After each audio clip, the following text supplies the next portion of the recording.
సర్కారు బడులలో సౌలతులు సూపర్ ఉన్నాయి, మీ పిల్లగాళ్ళందరినీ ఏర్పించి చదివిర్రి, అన్ని ఫ్రీగానే వస్తున్నాయి కదా అని బడిబాట పేరు పెట్టి ప్రచారాలు చేస్తున్నారు సర్కారు పంతులమ్మలు. అయితే అట్ట చేసిన పిల్లగాళ్ళ తల్లిదండ్రులను ఆకర్షించలేకపోతున్నామని ఇగో గీ ఉపాయం కట్టిర్రు.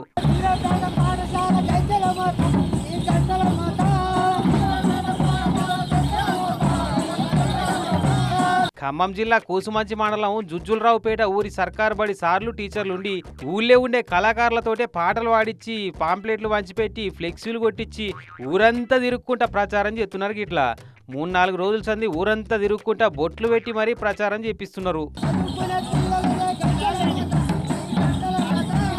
మరి ఏ పార్టీ వర్కౌట్ అవుతుందో వీళ్ళ వెరైటీ ప్రచారం ఐడియా గానీ అదేందో ఏదన్నా ఫ్రీగా దొరుకుతుందంటే ఎగబడి పోటీలు పడి కొట్లాడి మరీ అందకపోతారు జనాలు. కానీ ఫ్రీగా చదువు చెప్పే సర్కారు బడులకు, ఫ్రీగా ట్రీట్మెంట్ ఇచ్చే సర్కారు దవాఖానలకు పోతందుకు మాత్రమే భయపడుతున్నారు.